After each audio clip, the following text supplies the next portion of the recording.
আসতে পারি, কথা বলেন ঠিক কিনা? আল্লাহ এবং তার রাসূলের উপর ঈমান আনার পর সবচেয়ে বড় ফরজ হইল নামাজ, কথা বলেন ঠিক কিনা? আমরা যে এই নামাজ পড়ি, আমাদের এই নামাজ সম্পর্কে জানা দরকার আছে না নাই? আসলে নামাজ কাহাকে বলে, এই নামাজের ফজিলত কি, কথা বলেন ঠিক কিনা? ইসলামের পঞ্চম ভিত্তির মধ্যে হতে নামাজ হচ্ছে দ্বিতীয় ভিত্তি।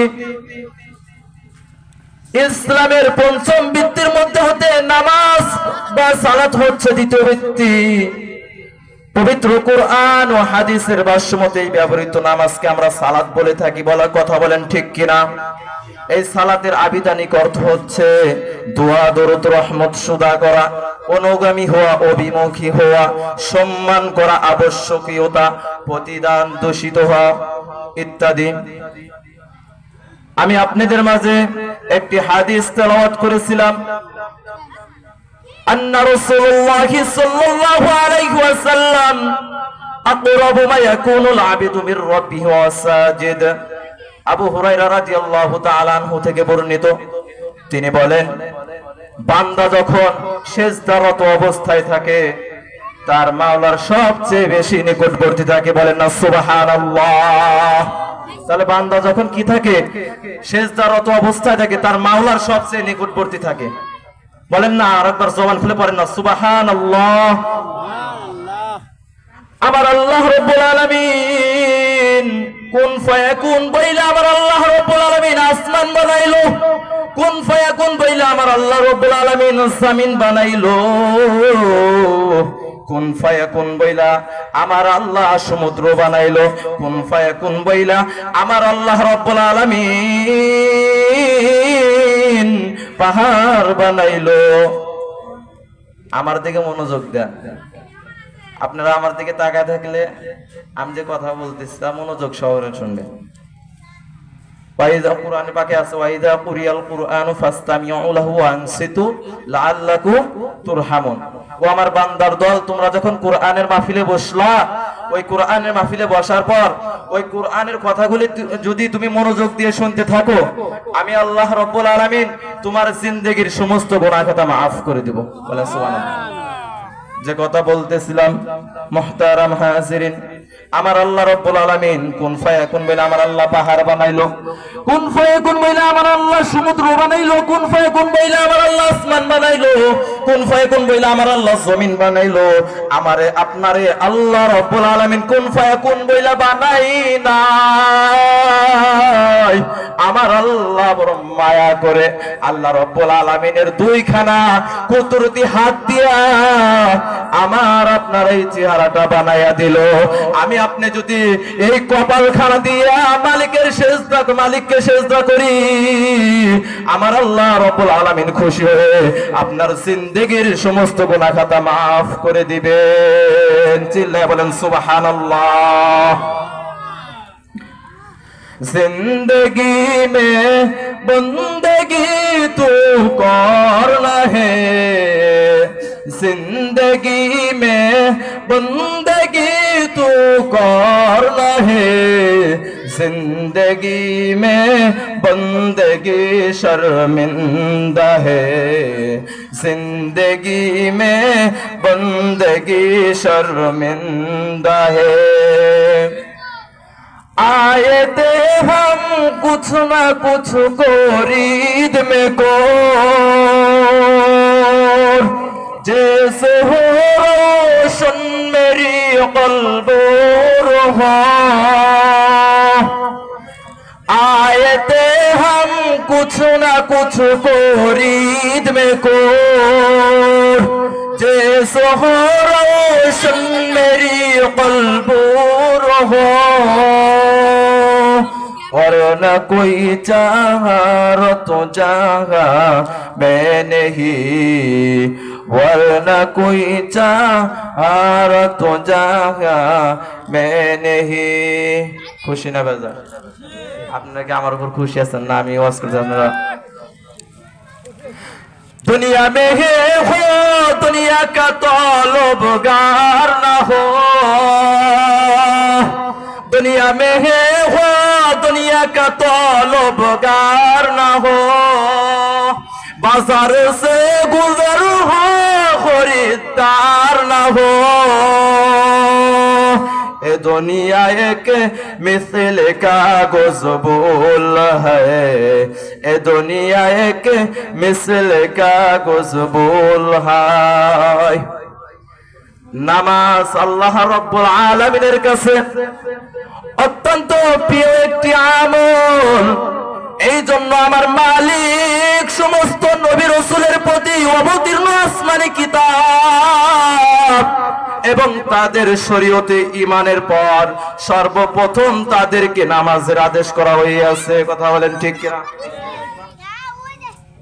সর্বপ্রথম তাদেরকে নামাজের আদেশ দিয়েছে নামাজ তাদের উপর ফরজ ছিল ফলে তারা নিজে নামাজ পড়েছে এবং পরিবার পরিজনকে তারা নামাজের আদেশ দিয়েছে এভাবে আমার আল্লাহ রাব্বুল আলামিন হযরত মুসা আলাইহিস সালামকে এই নামাজের আদেশ করেছেন এই প্রসঙ্গে আমার আল্লাহ রাব্বুল আলামিন সূরা তাহার 14 নং আয়াতের মধ্যে আল্লাহ রাব্বুল আলামিন ফরমান বিসমিল্লাহির রহমানির রহিম ইন্নানি আনাল্লাহু লা ইলাহা ইল্লা আনা ফাবুদুনি ওয়াকিমিস সালাতা লিযিকরি আমি আল্লাহ অর্থাৎ আমি আল্লাহ আমি ছাড়া আর কোনো ইলাহ নেই আমি ছাড়া আর কোনো মাবুদ নেই সুতরাং আমার ওই শরণার্থে তোমরা নামাজ কায়েম করো একই ভাবে লুকমান তার ছেলেকে এই নামাজের আদেশ করেছে আপনারা শুনেছেন লুকমান তার ছেলেকে এই নামাজের ব্যাপারে আদেশ করেছেন যেটি আমার আল্লাহ রাব্বুল আলামিন সূরা লুকমানের 17 নং আয়াতের মধ্যে আল্লাহ রাব্বুল আলামিন এভাবে উল্লেখ করেন বিসমিল্লাহির রহমানির রহিম يا بني أقم الصلاة وأمر بالمعروف وانهى عن المنكر واصبر على ما أصابك إن ذلك من عزم الأمور হে ছেলে নামাজ কায়েম করো এবং সৎ কাজে আদেশ দাও এবং অসৎ কাজকে প্রতিহত করো এবং বিপদে আপদে ধৈর্য ধারণ করো এমনি ভাবে আল্লাহ রাব্বুল আলামিন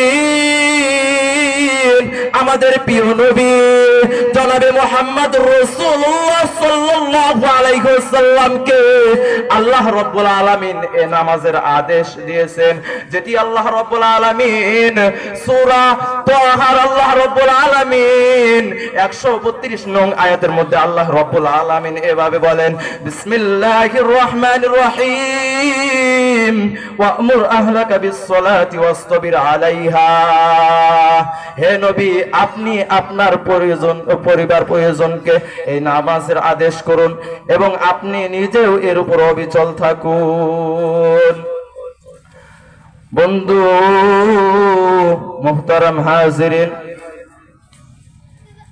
হযরত ওমর ইবনে খাত্তাব রাদিয়াল্লাহু তাআলা আনহু থেকে বর্ণিত তিনি বলেন এক ব্যক্তি একবার রাসূল করিম সাল্লাল্লাহু আলাইহি ওয়াসাল্লামের দরবারে এসে উপস্থিত হলো এবং বলল ইয়া রাসূলুল্লাহ ইয়া হাবিবাল্লাহ ইয়া রাসূলুল্লাহ ইয়া হাবিবাল্লাহ আপনার ইসলাম ধর্মে সবচেয়ে উত্তম আমল কোনটি এটা আমাকে বলে দেন শিখিয়ে দিন তখন আমার নবী আমার নবী তখন বলল সবচেয়ে উত্তম আমল হলো সময় মতো 5 ওয়াক্ত নামাজ পড়া আর যে ব্যক্তি এই নামাজকে বর্জন করলো তার কোনো দিন নাই কথা বলেন ঠিক কিনা কারণ নামাজ হচ্ছে দিনের খুঁটি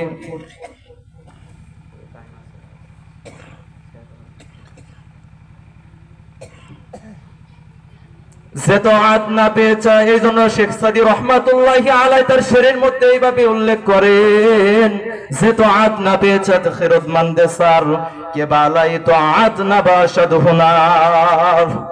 জ্ঞানী ব্যক্তিরা কখনো ইবাদত করা থেকে তার মাথাকে কি রাখে না, ফিরাইয়া রাখে না, কারণ ইবাদত থেকে উত্তম আর কোনো কাজ নেই।